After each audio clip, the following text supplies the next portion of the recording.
For the third night in a row, Daisai sat alone in Elder Bambi's underground library. Oil lamps flickered weakly, casting long shadows across ancient shelves filled with books of history and lore of the Kingdom of Shaka. Daisai was not from Shaka. He was a stranger. A guest.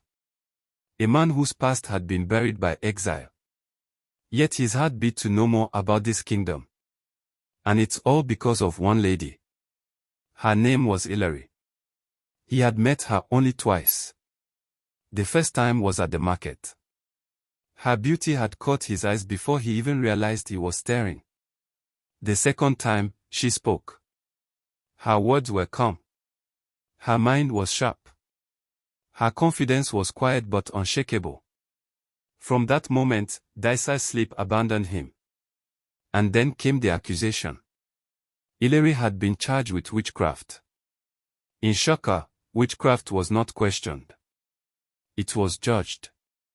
And it was punished with death. Daisai was not an investigator.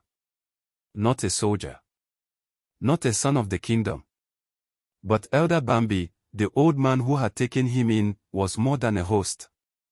He was a member of the Council of Elders. Second only to the king himself. That night, as Daisai flipped through brittle pages stained by time, a wooden ladder creaked. Elder Bambi descended slowly, his face heavy with the weight of decisions made in secret. Without greeting, without delay, he spoke. "The king has ruled," he said. "Hilary will be executed at dawn." The words struck Daisai like a blade. On what grounds? Daisai asked, though his voice already trembled with dread. Elder Bambi sighed. Rule 25. Daisai rushed to the shelf, pulling down the book of law with shaking hands. He flipped through the pages until he found it. And he read aloud. "Any person found guilty of witchcraft shall be sentenced to death." Daisai stopped. "Found guilty," he repeated slowly. He turned to Elder Bambi.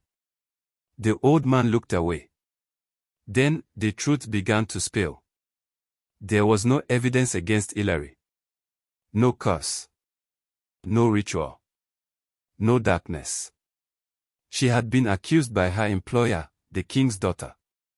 Out of jealousy, men avoided the princess of the kingdom. Instead, men sought Hilary, an ordinary maid.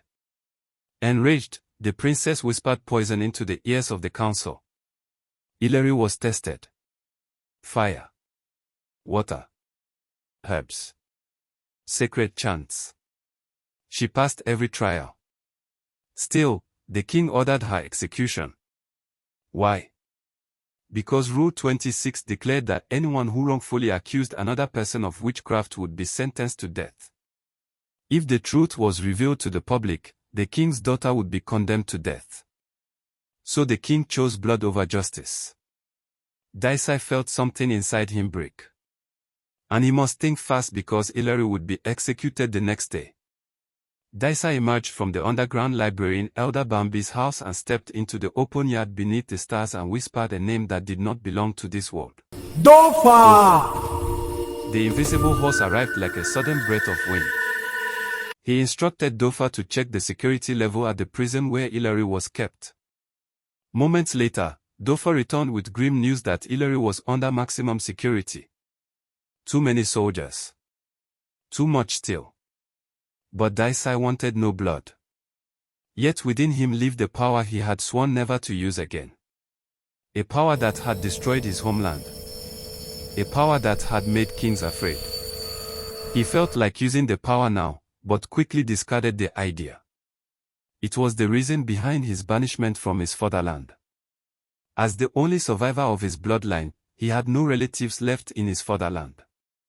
But he had his master who was fond of him and cherished his abilities. When he was banished, his master created a portal and sent him to Shaka with a message to Elder Bambi. Daisai didn't understand the coded message. But once Elder Bambi received it, Daisai became his guest. As Daisai was overwhelmed by his thoughts, he suddenly fell asleep. When he woke up the next day, the sun was already high. He dashed out quickly without wasting a second. The execution ground was already crowded. Drums echoed.